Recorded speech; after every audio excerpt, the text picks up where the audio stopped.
I just nipped across the plot with a coffee this morning. Look, still in PJs. The perks of having the plot at home on the farm. To take this fleece up because it was forecast to go pretty chilly last night. Not frosty, but sort of 1 and 2, and I thought I'd wrap them up. Anyway, what I have spotted is that my husband has made a start on more planters. Look, I see an extra 2 planters in there. I feel like it was a test to see whether I noticed. I did. Thank you, husband. I'm in the messy workshop. It's time to make some more beds for outside of the polytunnel.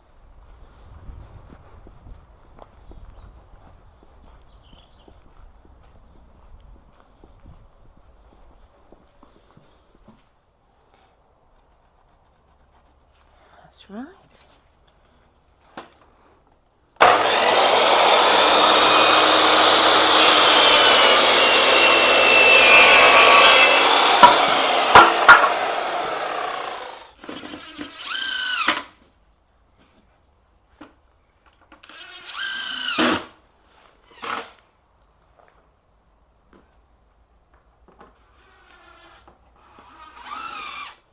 These are 3 high.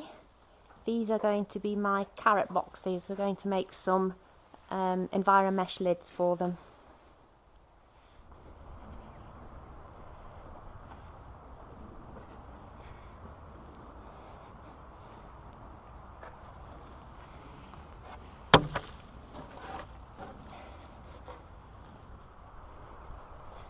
Right, it just needs to be lined up with the other one. Unfortunately, the ground is a lot higher this side, so I'm not quite sure how to make that look even at all, really, at this rate. But I'll sitting back around the same at the back, and it looks level at the front.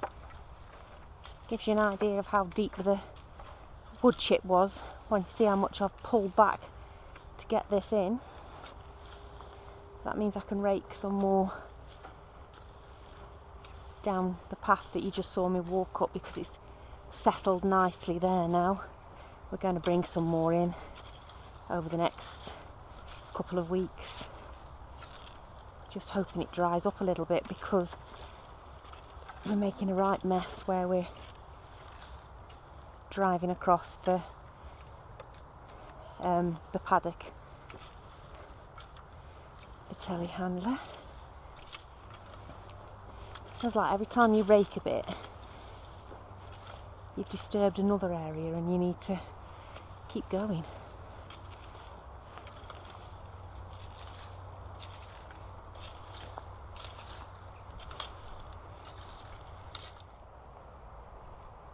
I think that works.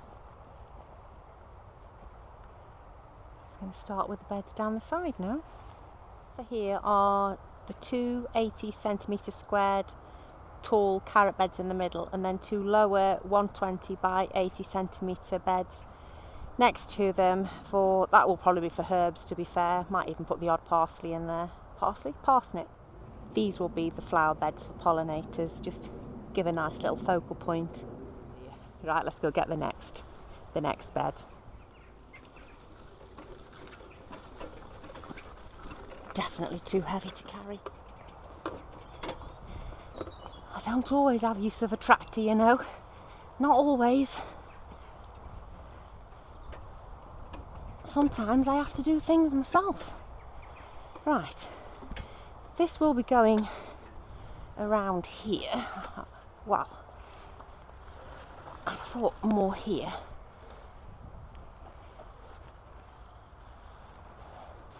But a bit closer to the tunnel. It will, obviously it's going to need me moving the membrane, but there's no point in doing any of that until all of the others are in place, so I can space them out properly. I don't want to bother moving the stuff yet. It's going dark, but we've built the 2 beds down here. So that finishes that bit off there. And the beds down the side of the polytunnel. I feel like it's a bit like a podium.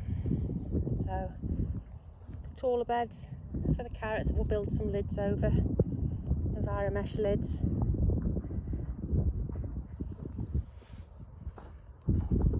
obviously they need levelling up and sinking in, but that's where they'll be going. I think it's time to shut the polytunnel up for bed.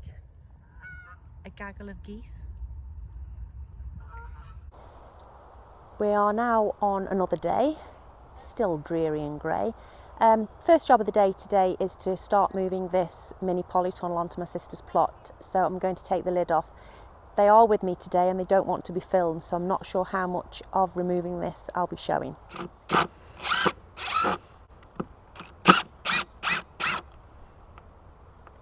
Just taking the stakes out that the frame is fixed to, so that we can lift the frame off then.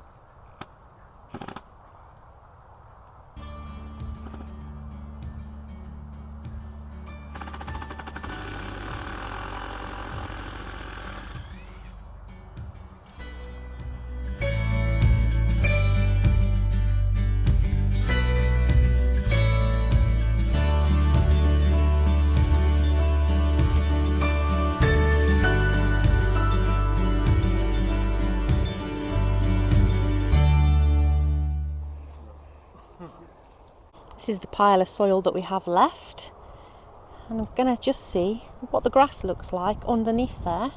If the cardboard has sort of broken down yet, we'll soon find out. I'm going to put this compost from here next to the front of the polytunnel in the beds there. I've just got them ready. And I'm going to plant some bulbs up. And do you know what?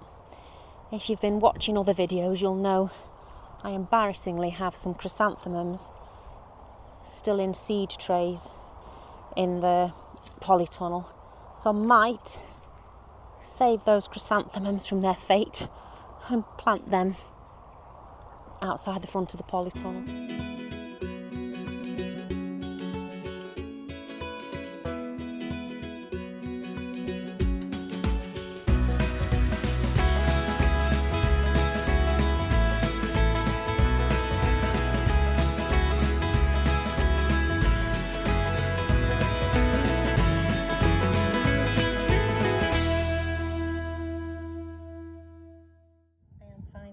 Pieces like this, where these weeds are obviously still trying to come through. They don't look very healthy though, do they? I'm definitely down to the grass here. Oh, poor worms. Sorry worms, I'm scratching at you, because you can see a dock or something there trying to grow, and something else there. But the grass is still there, but the cardboard has disappeared. I'm not going to put cardboard in the bottom of this bed. As you can see, it's very much just mud underneath there now, but there is cardboard under this one, so that'll be quite a good comparison. That's the 2 polytunnel beds successfully filled, and now I'm going to give these a home finally. I'm going to put a bit of colour outside the polytunnel.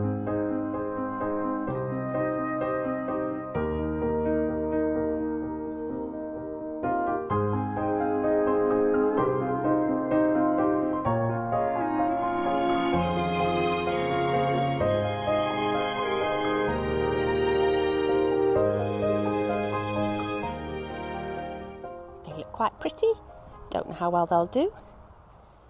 I will just get some snips and do some deadheading and hope that they come back a bit better, those ones there.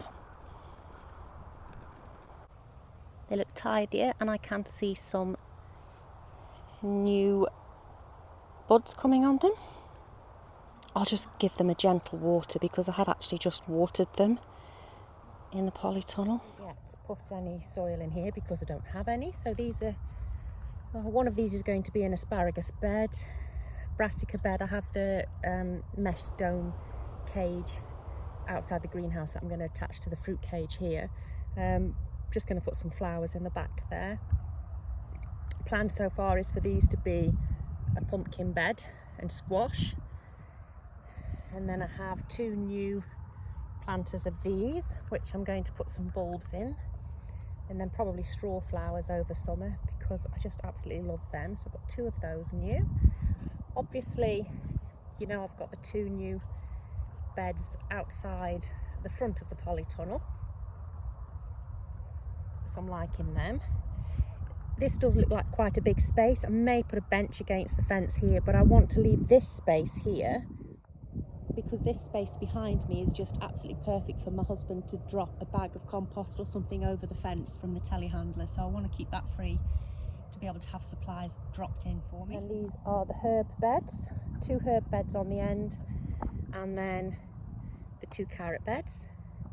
And sort of shows how deep the wood chip is here when you realise that these beds are actually 3 slats deep, or 3 slats tall.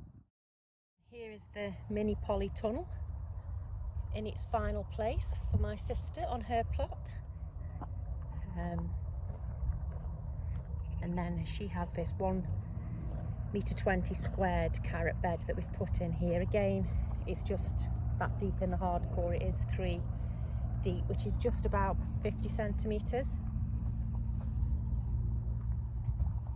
They've been busy today, putting quite a lot of soil obviously in the mini polytunnel, filled this bed, and they have mulched inside their fruit cage. So we've all had a very busy day. I almost forgot to tell you that I stained the shed the other day.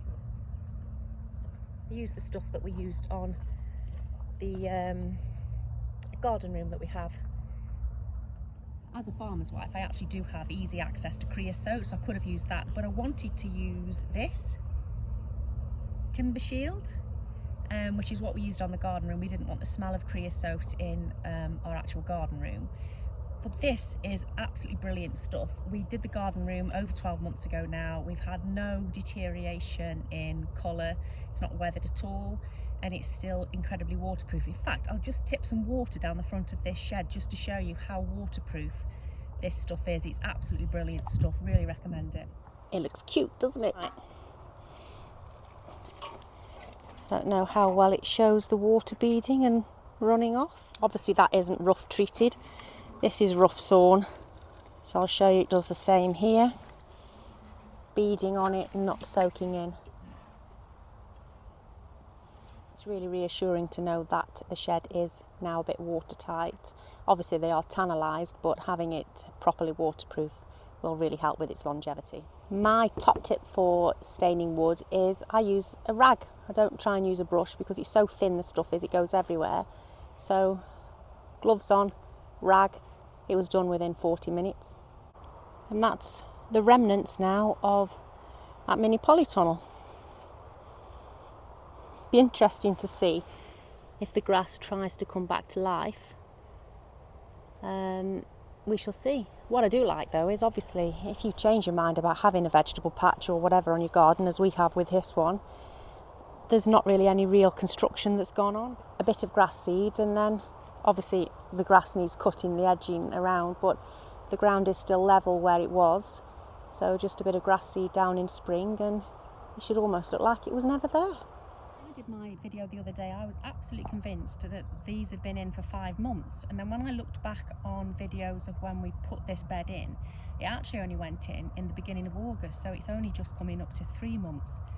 I was rather shocked at how quickly we escalated from a few veg patches on the lawn to, by the end of August, we were building that polytunnel and starting the other patch. In 24 hours we've built 10 more beds, and then we have moved obviously the mini polytunnel to make 11 new beds in this plot.